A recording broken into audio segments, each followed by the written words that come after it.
Starhopper test results and Crew Dragon anomaly fix.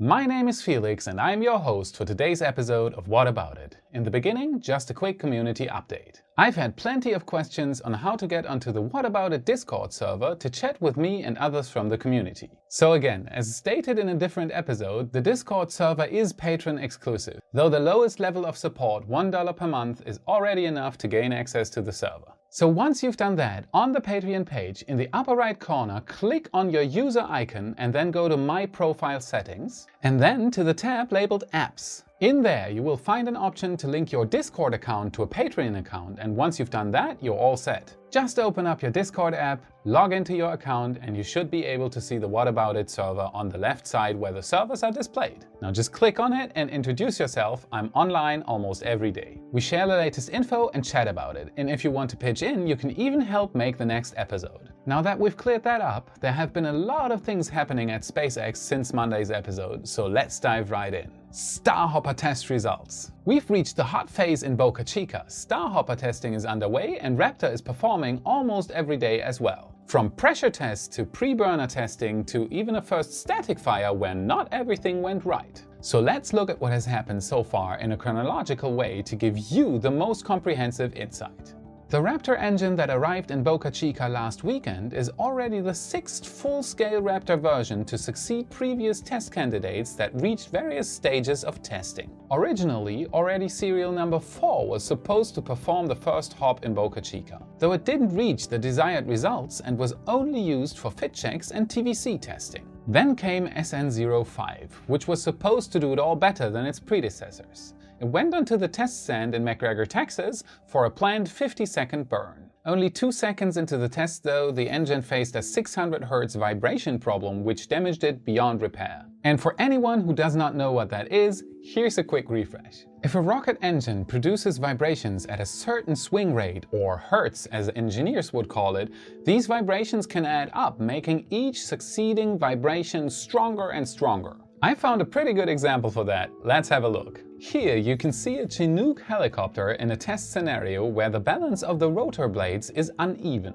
The test seems to start out just fine, but rather soon you can see something is wrong here. Vibrations, in this case at around 1 Hz, start to form and, similar to what must have happened to Raptor, amplify with each succeeding vibration. Every time it shakes, it is getting stronger and stronger until, well, poor Chinook must face reality. This adds up quickly at 600 Hz, which is equivalent to 600 vibration intervals per second. After 2 seconds, the vibrations had amplified so much that the engine took damage beyond any level of possible repair. Then came SN06, which has an improved design over its predecessors. In rocket engine development, it is very common to have several hundred or even thousands of design changes, be it hardware or software, from the first prototype to the final version. Here you can see a comparison between Merlin 1A and Merlin 1D++, currently used on a Falcon 9 or Heavy Core. This is exactly what SpaceX is going through with Raptor at the moment.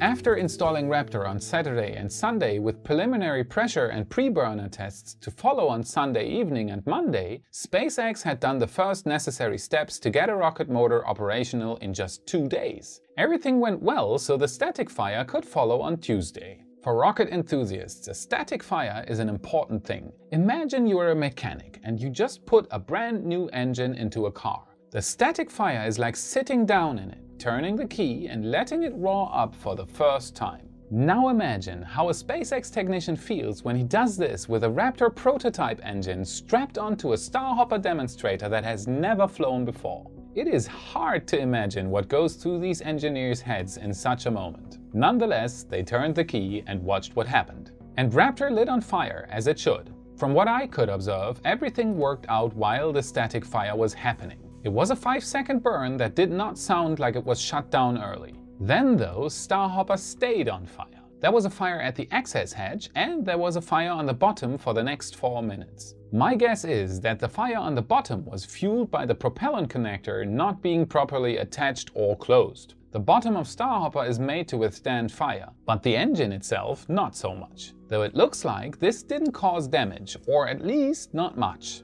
Then, after 4 minutes, came the big surprise, a huge fireball. There was no explosion, so it just might have been methane leaking, but I would judge this as generally not healthy and, most importantly, not intended. The damage that was possibly caused was at least not known at the time that I recorded the episode, but I'm pretty sure there must have been some sort of unintended wear. I tried to reach out to Elon on Twitter, but I had no luck as everyone else, so I'm guessing they're just assessing the situation at the moment. But what about it? What can we expect next? As a static fire is there to test systems that can be tested on the ground and don't need a hop, and as some of these systems did not perform as intended, we can be pretty sure that there will be another static fire first. Again, at the time that this episode was recorded, there was no information on when the testing would continue. I will make sure to update you on the community tab of the channel as soon as there's something to report, and of course on Monday's episode if we know more by then.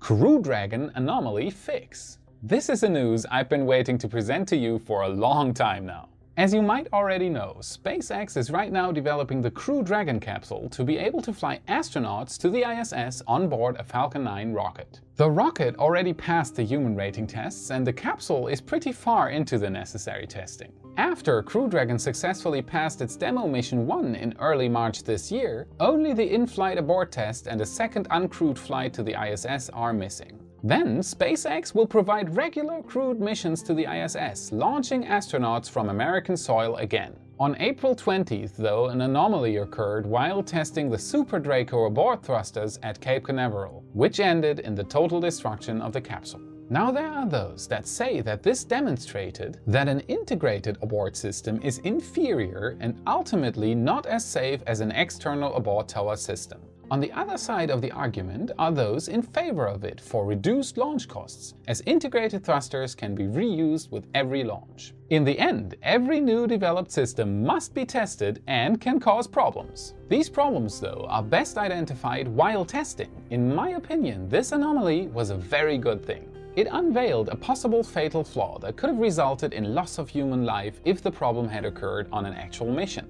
After the anomaly had unfolded, SpaceX and NASA immediately started picking up the pieces that were left of the capsule and started doing data analysis to find out what could have possibly caused this RUD. This time of investigation was not a pleasant time. Not for SpaceX and NASA, as it possibly meant huge delays to the commercial crew program, and not for us fans, as uncertainty spreads like a wildfire. Was the integrated approach the right way? Would Crew Dragon be able to be fixed? When would we finally see a continuation of the tests? Now, almost 3 months later, SpaceX has finally unveiled their findings. On Monday, they held a press conference and published a full and thorough report to the public. And what would this channel be if I wouldn't immediately start to dissect what these findings are and how the program will continue? So let's dive right in and see what conclusions we can derive from the report. The cause of the anomaly. In SpaceX's report, they stated the following. Evidence shows that a leaking component allowed liquid oxidizer, in this case nitrogen tetroxide, to enter high-pressure helium tubes during ground processing. A slug of this nitrogen tetroxide was driven through a helium check valve at high speed during rapid initialization of the launch escape system, resulting in structural failure within the check valve.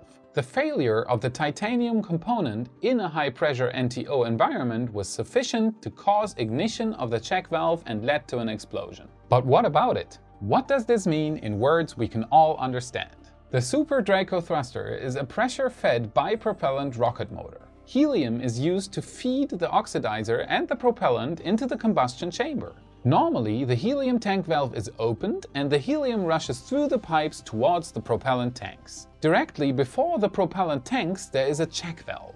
This check valve only opens into one direction, so it is supposed to keep the propellant from mixing with other substances inside the helium pressure pipes. Now, the check valve on the oxidizer tank must have been faulty. This caused some of the oxidizer to leak out into the helium pipes during ground processing. When the helium shot out into the system at 60 bars pressure, it hit that leaked out oxidizer puddle somewhere in the pipes and accelerated it to very high speeds. It basically formed a bullet of oxidizer shooting through the pipes at very high speeds towards the faulty check valve. Now, the check valve couldn't have possibly survived the impact and shattered. The Super Draco thruster uses nitrogen tetroxide as oxidizer. That is a highly corrosive and very volatile substance. It produces a hefty reaction when added to hydrogen. When it hit the metals in the system, it had enough energy to actually light the metals on fire. This caused an explosion as it happened in milliseconds, causing the chain reaction that in the end destroyed the capsule. Fun fact: the 3D printed Super Draco engines all survived the explosion, so they definitely didn't cause it. The solution: it's actually an easy fix. Replace the check valves with something else. In this case, SpaceX stated that they'll replace the reusable check valve with a non-reusable burst disc. A burst disc basically is just a metal plate which withstands the pressure of the propellant tank but not that of the helium, which is much higher. As soon as the helium valve is opened, the burst disc gives in, which opens the cycle. This absolutely makes sure that the system can't be contaminated before the abort system is activated. NASA agreed to the solution. What will happen now? SpaceX stated that about 80% of the investigation is now finished. There are other things that they didn't want to go into detail that still need fixing, but that's almost done. Testing will continue this year, but neither SpaceX nor NASA wanted to confirm that a manned flight would take place this year. At least, SpaceX VP of Build and Flight Reliability Hans Königsmann said that it might still happen this year. As an interesting side fact, the loss of the Mars Observer spacecraft built by NASA back in '93 could have possibly been caused by the same problem. Other possible reasons are stated as well, and it is highly speculative as there was no telemetry data when the incident occurred, but the exact same thing might have happened to that probe 3 days before it arrived on Mars. And this again wraps up today's episode of What About It? Did you enjoy the Starhopper tests as much as I did? Will Dragon get astronauts to the ISS by the end of the year, and did Mars Observer suffer the same fate? As always, tell me in the comments. Now let's give a warm welcome to my new patrons since the last episode: Sean Benedict, Greg Haddo and Yvonne Deseles. I hope I said that right. Thank you for supporting the show and for all the nice chats we're having on Discord. Thank you for watching this episode of What About It? If you liked what you saw, don't forget to subscribe and like, as this helps me the most. Feel free to hit me up on my Patreon page so I can get additional help in doing more and better content, as this gives me the time to focus on what I love doing the most: to bring you the latest and greatest about space and science. I hope to see you on the next episode. Until then, have a great time. So let's look at what has happened so far in a The Raptor was driven through the Super Draco thruster. I give up. With a non-reusable burst disc. Thank you for supporting the show and for all the nice discords we're having on chat.